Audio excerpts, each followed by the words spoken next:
Здравствуйте! В эфире «Настоящее время» из студии в Вашингтоне с вами Игорь Тихоненко. Сегодня главное в программе. Столкновение правоохранителей и беженцев на венгерской границе. Свидетельства очевидцев. В новом украинском санкционном списке оказались и западные журналисты.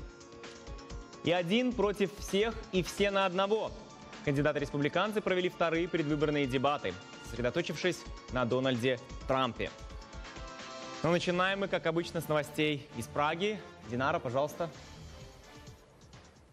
Спасибо, Игорь. Все события дня в настоящем времени из Праги. Я Динара Аргин. Здравствуйте.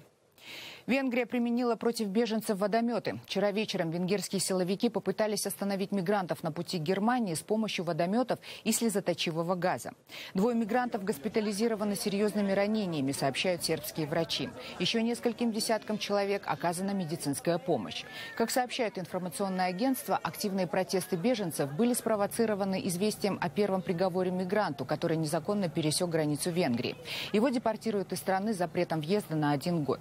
По данным венгерского правительства, не менее 20 сотрудников полиции получили ранения. Во время водометного боя пострадали и журналисты. Мне досталось из водомета, но даже больше не мне, а больше моей камере. И камеру пока я не могу понять, смогу ли я ее восстановить. Прорваться мигрантам не удалось, за исключением тех людей, которые уже в других местах так точечно прорезали или поднимали эту колючую стену и переползали на сторону Венгрии. Большинство из них арестовали, и сейчас по венгерским законам, по новым венгерским законам им грозит 3 года тюрьмы. Остальные же сейчас направляются в сторону Хорватии вдоль сербской границы, потому что они уже совершенно четко поняли, Венгрия их не пустит. Другая журналистка стала героиней новостей и горячих споров в интернете чуть больше недели назад. Она подставила подножку бегущему мигранту с ребенком на руках. После разразившегося скандала журналистка была уволена с работы. А сегодня появились сообщения о дальнейшей судьбе того самого сирийского беженца. Рассказывает Алина Репина. Еще недавно Ассам Абдул-Мухсен был одним из тысяч беженцев, скрывающихся от полиции на границе Сербии и Венгрии. Неделю назад именно ему, с 7-летним сыном на руках, подставила подножку венгерская журналистка, работавшая на ультраправом канале. Теперь же Ассаму встречают как долгожданного гостя. На мадридском вокзале, несмотря на поздний час, его прибытия ждали десятки людей. В испанскую столицу сириец прибыл по приглашению местной школы футбольных тренеров. Ее президент Мигель Галан прочитал историю сирийца в газете «Эль Мундо» и, узнав, что тот его коллега, решил помочь. В Сирии Ассам Махсен тренировал команду 1-го дивизиона и был довольно известным человеком. Но потом началась гражданская война. Тренер бежал с семьей в Турцию, а спустя 1,5 года решил добраться до Германии, где его ждал старший сын. «Я люблю вас, я люблю Мадрид, я люблю Испанию. Спасибо вам за все. Это очень важно для моей жизни. Я здесь, с вами». В Мадриде для нового тренера уже сняли квартиру. Ее владелец тоже решил помочь семье беженцев и сделал хорошую скидку. Теперь Ассама Махсен ждет возвращения жены и дочери. Они до сих пор в Турции. И готовится пойти на свой первый в Испании футбольный матч с Реал Мадридом. Правда, пока в качестве зрителя. Сирийскую тему продолжат наши коллеги в Вашингтоне. Игорь, эфир ваш. Спасибо, Динара. По словам госсекретаря США Джона Керри, у Вашингтона имеются серьезные вопросы, касающиеся намерений России в отношении расширения ее военного присутствия в Сирии. Глава американского внешнеполитического ведомства заявил, что не верит объяснениям Москвы, поскольку они не согласуются с данными о происходящем на одном из сирийских аэродромов. Керри уже поднимал эту тему в телефонных разговорах с министром иностранных дел России Сергеем Лавровым. Судя по всему, Россия усиливает военную поддержку президента Сирии Башара Асада. Москва заявляет, что помогает Сирии бороться с агрессией в лице террористов, включая боевиков исламского государства. Разумеется, по этому поводу есть серьезные вопросы. Я не принимаю это за чистую монету, поскольку мы смотрим на типы самолетов, типы снаряжения и так далее. И это вызывает гораздо более серьезные вопросы о происходящем. На пресс-конференции с министром иностранных дел Южной Африки американский дипломат сообщил, что администрация Обамы изучает предложение России о проведении переговоров по Сирии. Речь идет о том, чтобы военные провели переговоры, встретились, обсудили вопрос, решили, что конкретно будет делаться, чтобы избежать конфликта в отношении потенциальных рисков. Россия поддерживает президента Асада и его борьбу как с боевиками исламского государства, так и с умеренной сирийской оппозицией. В то же время США и их союзники заявляют, что политическое регулирование, в котором нет места Асаду, является лучшим способом прекратить волнения в стране. Эксперты высказывают также мнение, что конечной целью России является противодействие влиянию Ирана в Сирии. Я действительно считаю, что это в некотором роде соревнование между Ираном и Россией за то, кто будет формировать послевоенную, послеасадовскую Сирию. Керри заявил, что находится в тесном контакте с партнерами США по ситуации в Сирии, и эта тема будет в числе других обсуждаться во время его поездки в Европу на этой неделе. Межрелигиозные и правозащитные организации провели пикет у Белого дома в Вашингтоне с призывом к администрации Обамы обратить больше внимания на гуманитарный кризис в Сирии. Они призвали президента США создать безопасные зоны на юге и севере Сирии, а также переправить США от 65 до 100 тысяч беженцев в ближайшем году. Это критический момент нашего времени. Если мы проигнорируем ситуацию, то вернем Америку на сотни лет назад. Фотографии Эймана и его брата Галеба – вот почему мы пришли сюда сегодня. Эйману 3 года, Галебу 5. Если бы 2 или 3 года назад наши политики адекватно отреагировали на сирийский кризис, они были бы живы. Неужели тысячи детей должны будут утонуть в Средиземном море, прежде чем мы начнем действовать?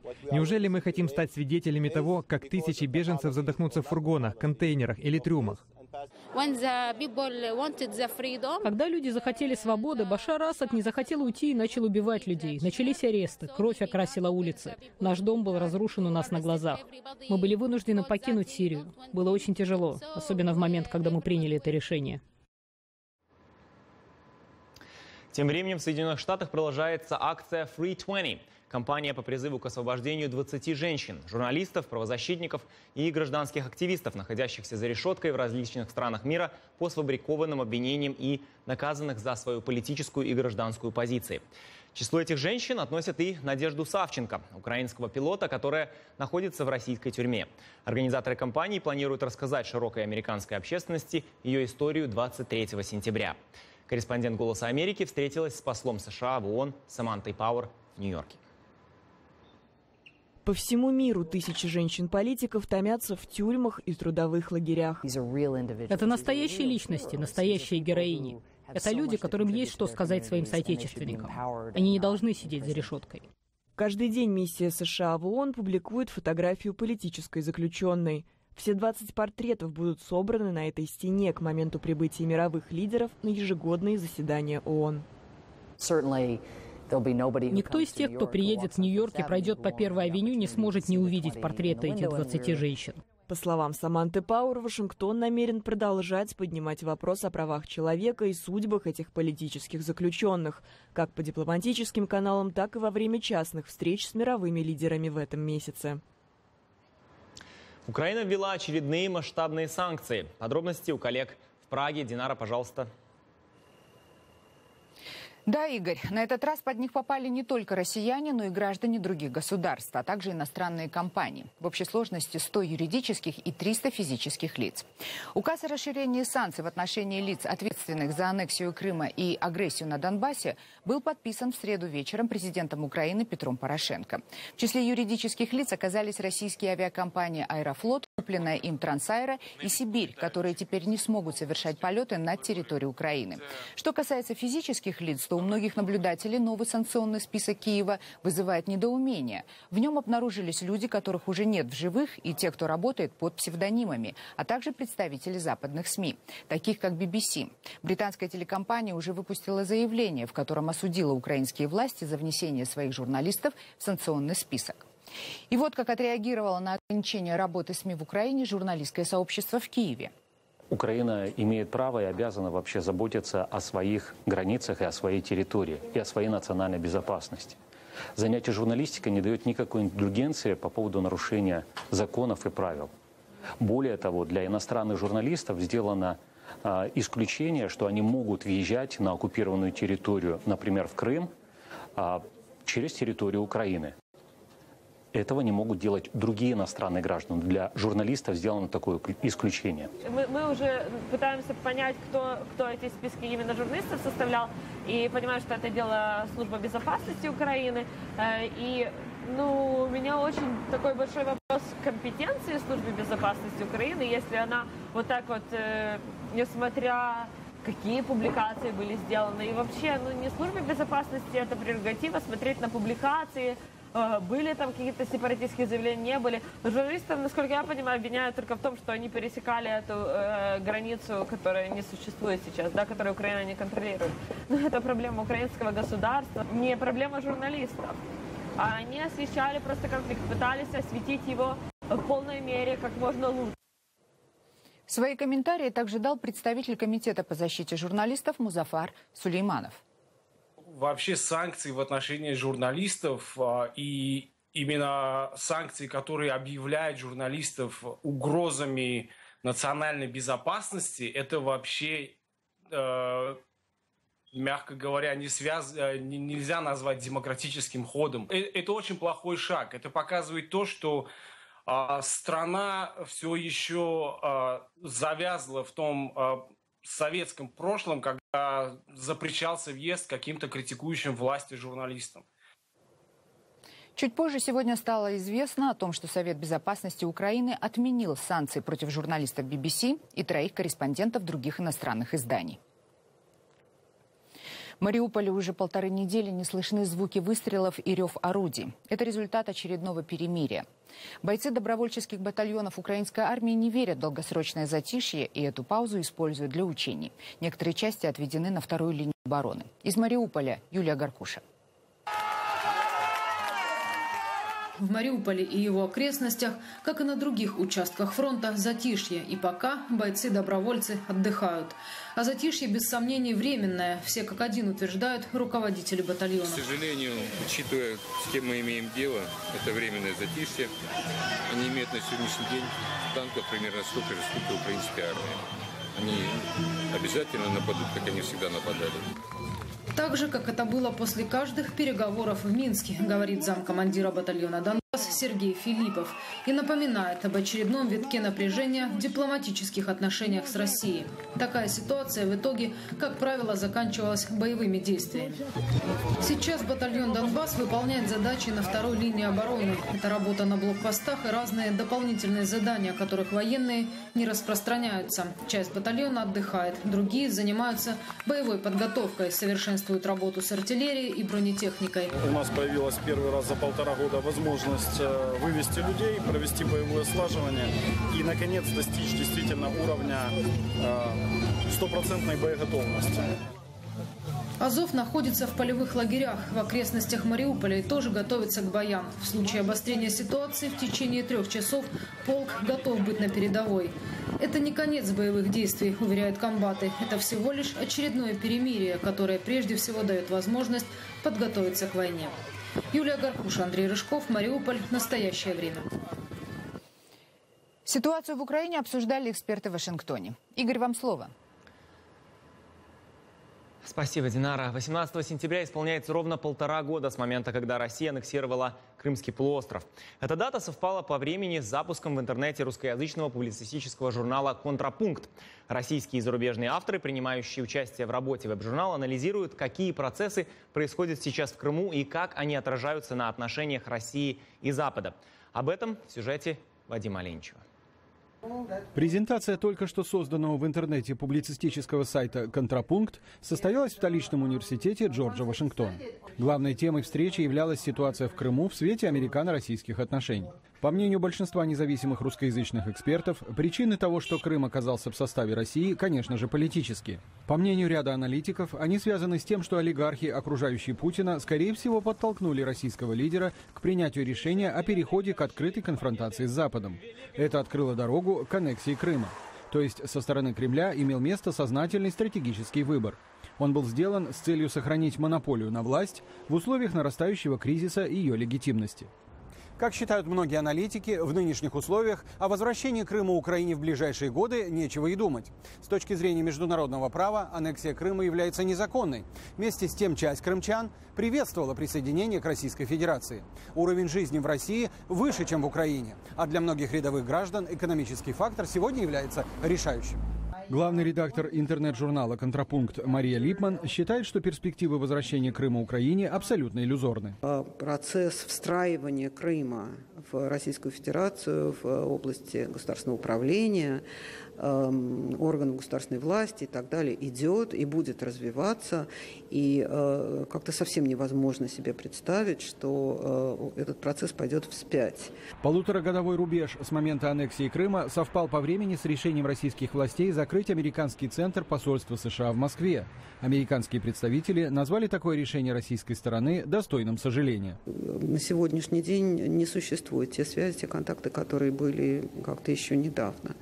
Так что, вот еще один шаг в этом направлении, еще одно соответствующее решение. Да, была отменена программа обучения российских школьников, которая функционировала на протяжении примерно 20 лет. Да, российских школьников в Соединенных Штатах имеется в виду. Так что я бы не рассматривала этот эпизод изолированно, а что это будет и дальше продолжаться. Отношения достигли такого низкого уровня, с которого очень трудно выбираться. Трудно сказать, до какой степени дойдет дальнейшая эскалация политического противостояния Вашингтона и Москвы. Но уже сейчас можно утверждать, что Кремль использует Крым как орудие, чтобы вновь превратить Америку в символ растущей враждебности со стороны Запада. Однако теперь, спустя 1,5 года, уже очевидно, что эта политика обходится Москве все дороже и дороже. Вадим Оленичев, Андрей Дегтярев. Настоящее время. Вашингтон. Между тем, посольство США в Москве выразило сожаление в связи с закрытием американского центра в России. Пресс-секретарь миссии в интервью нашему корреспонденту Даниилу Гарпировичу так прокомментировал этот шаг. Цитата. «Они не только закрывают наш доступ к американскому центру, но и изолируют себя и свой народ, закрывая программы обмена, закрывая центры культурных контактов. И это очень жалко». Конец цитаты. Из Москвы перенесемся в Америку, где минувшим вечером все внимание местной аудитории было приковано к эфиру телеканала CNN. Во второй раз в очной полемике сошлись кандидаты в президенты от республиканской партии. Кто оказался главным героем этих дебатов, догадаться несложно. Дональд Трамп за прошедшие месяцы гонки успел насолить буквально всем кандидатам. К тому же одной из центральных тем были международные отношения, что особенно актуально на фоне провалившихся попыток республиканцев торпедировать ядерную сделку с Ираном. Роман Мамонов провел вечер у телевизора с блокнотом. Один против всех и все против одного. Именно этой фразой проще всего описать общий настрой прошедших дебатов. О чем бы ни говорили участники, все равно все сводилось к фигуре миллиардера, возмутителя политического спокойствия Дональда Трампа. Мы не говорим о реальных проблемах, мистер Трамп. Нам не нужен очередной новичок в Белом доме. Нам не нужен ученик в Белом доме. Один уже там есть. Я думаю, все самодовольство и поверхностность мистера Трампа даже забавно. Но я боюсь доверить ему контроль над ядерным оружием. Посмотрите, как он реагирует на людей и атакует их из-за внешности, роста, уродства. Такое происходит в средней школе. Мы что, не можем быть выше этого? Когда он хотел открыть казино во Флориде, мы отказали. Неправда. Мы отказали, и это факт. Не придумывай, Джеб. Не перебивайте меня. Сам Трамп в долгу не остался, в очередной раз намекнув на спонсоров, стоящих за другими кандидатами, и не упустив случая отпустить едкие шуточки в адрес конкурентов. Впрочем, кандидаты успели поговорить и о серьезных вопросах.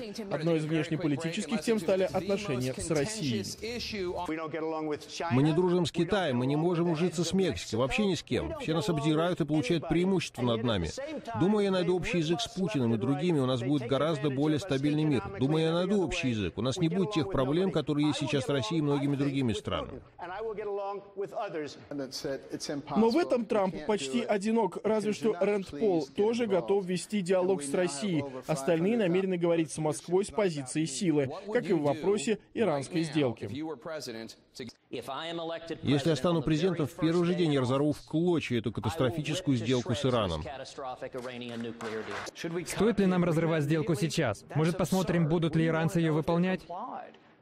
Дебаты показали, что среди республиканцев нет единства по важнейшим вопросам. В целом, как отмечают эксперты, наиболее выигрышно на этих дебатах смотрелись Дональд Трамп, Карли Фиорино и Джеб Буш.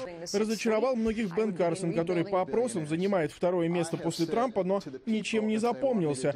Как отнеслись к дебатам избиратели, станет понятно в ближайшие дни, когда выйдут очередные рейтинги. А следующие дебаты среди республиканцев намечены на 28 октября. Роман Мамонов, в настоящее время, Вашингтон. Ну, о российских новостях нам расскажут коллеги из Праги. Динара, пожалуйста, эфир ваш. В России в январе этого года был принят новый закон о социальной поддержке. Он направлен на помощь детям из неблагополучных семей. Но иногда соцработники забирают детей, руководствуясь лишь собственными наблюдениями, поскольку основания для изъятия в законе четко не прописаны. В проблеме разбиралась Екатерина Пономарева. Давайте садитесь, сейчас будете кушать, садиться. Данил, все, ставь велосипед, вес, давайте. После того, как эту многодетную семью навестили соцработники, маму младшим заменяют старшие. Лариса Шадрина умерла от пережитого стресса. На небогатую, но дружную семью, в которой росли 5 мальчиков, пожаловались соседи, дескать, плохо живут. Пока глава семьи был в отъезде, в квартиру нагрянули полицейские и младших увезли в приют. Мать пыталась помешать, но церемониться с ней не стали. На правой руке вена лопнула, синяк был, значит, на левой руке так же самое, вот где возле мизинца, вот эта косточка, где находится, тоже вена лопнула, значит, вот на этих мышцах, как вот сзаду брали ее, хотели руки закручивали, что остались вот следы от пальцев, ну вот эти вот. Шадрины начали судиться с полицией и соцслужбой. После очередного заседания Лариса, которая страдала сердцем, и умерла. Только тогда о деле Шадриных заговорила вся страна, а мальчиков быстро вернули отцу. Выяснилось, оснований для изъятия детей не было. Мальчики чистые, сытые, родители не алкоголики. У чиновника не ограничены критерии оценки рисков в семье. Собственно говоря, что хочу, то и ворочу. И вот это очень плохо, именно это и хочет скорректировать родительская общественность, сделать так, чтобы чиновник мог отобрать ребенка только там, где действительно есть опасность для жизни или здоровья. А там, где семья нуждается и в трудной жизненной ситуации, нужно просто помогать. Все же в большинстве случаев органы опеки забирают детей из неблагополучных семей. Но в январе этого года власти приняли закон о так называемом социальном сопровождении. Он дает право государству вмешиваться в жизнь любой семьи в любой момент. И если конкретному чиновнику, который будет на выезде, что-то не понравится в доме, без суда и следствия детей увезут в приют. Основания для изъятия в законе четко не прописаны. Приходим к ситуации, когда фактически у людей изымают детей за бедность. Это безумие, это социальный фашизм, я бы этот термин мог использовать. То есть вместо того, чтобы помогать семье, нормальной, трудящейся семье, не социальной семье, а именно нормальной семье, почему-то детей изымают. Общественники подсчитали, на каждого такого изъятого ребенка приютам выделяют 50 тысяч рублей в месяц. Куда разумнее было бы, например, перечислять эти деньги нуждающимся. И никаких трагедий. Сейчас в России только по официальным данным за чертой бедности живут 22 миллиона человек. Большинство из них трудоспособные люди с детьми. А значит, все они в группе риска. Так что сейчас общественники создают фонд помощи таким семьям. Екатерина Пономарева для настоящего времени. В Кишиневе продолжаются акции протеста. Под окнами здания правительства по-прежнему разбит палаточный городок. Многие из участников акции приехали из регионов. Наши молдавские коллеги побывали в отдаленных районах республики и узнали, что думают сельчане о нынешней власти.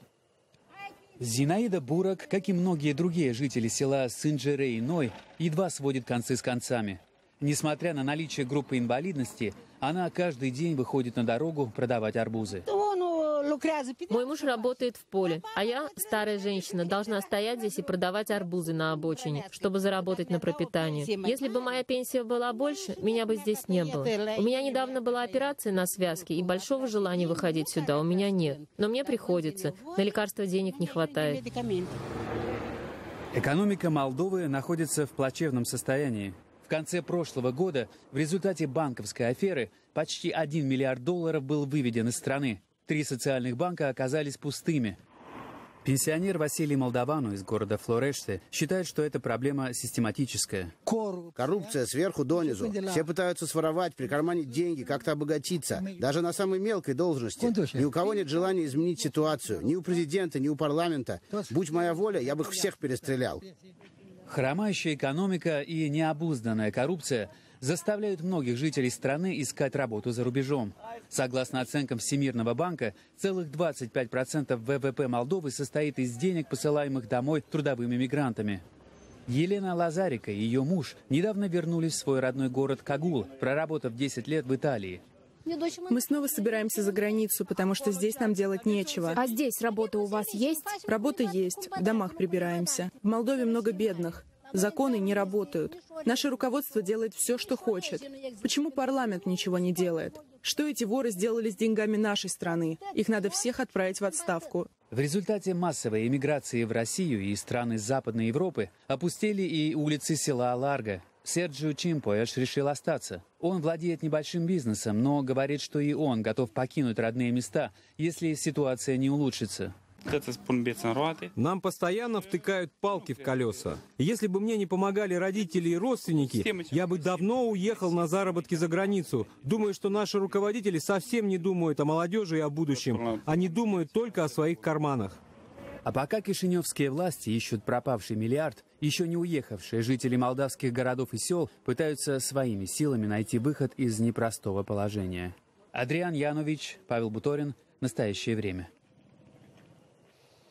И вновь перейдем к новостям из Америки. Игорь, вы снова в эфире. Спасибо, Динара. Городской молодежный оркестр калифорнийского города Лос-Анджелес ломает стереотипы о трудных подростках. В него охотно набирают ребята из неблагополучных районов. На репетиции такого оркестра побывал наш корреспондент.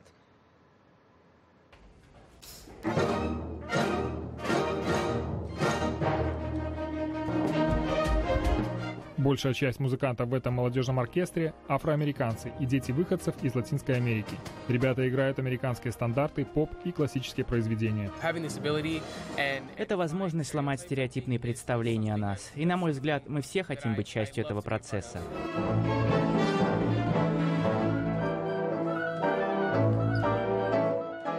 Коллектив выступает на самых разных площадках страны.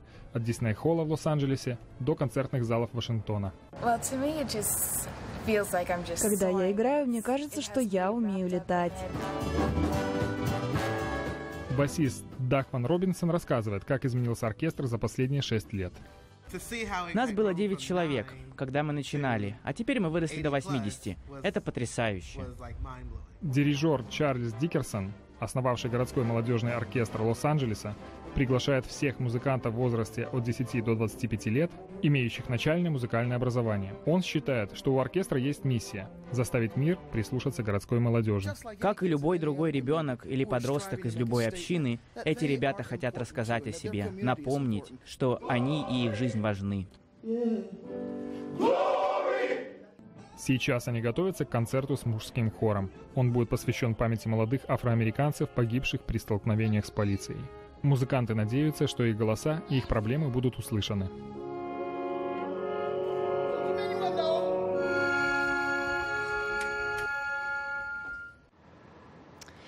И заканчиваем мы курьезной историей, которая произошла с 14-летним подростком из Техаса Ахмедом Мохаммедом, который был арестован в школе после того, как учитель принял принесенные им в класс самодельные часы за бомбу. В конце концов, Ахмеду, увлекающемуся электроникой, не было предъявлено обвинение, однако он был отстранен от школьных занятий на 3 дня. Мохаммед – сын суданских эмигрантов. По мнению его отца, Мохаммеда Эль-Хасана Мохаммеда, инцидент произошел как раз-таки из-за имени подростка. Социальные медиа живо отреагировали на случившееся. Так, в Твиттере тысячи сообщений осуждали действия школы и полиции. На инцидент откликнулся и президент Обама. «Превосходные часы, Ахмед», – написал он. «Хочешь принести их с собой в Белый дом? Нам нужно больше вдохновлять таких детей, как ты, на занятия наукой. Это то, что делает Америку великой», – написал президент в своем Твиттере. На этом наша передача подошла к концу. Спасибо, что были с нами. Мы благодарим наших коллег в Праге и прощаемся с вами до завтра. Динара. Мы благодарим коллег в Вашингтоне и всех наших зрителей. Смотрите нас в эфире своих национальных телеканалов. Всего доброго. До свидания.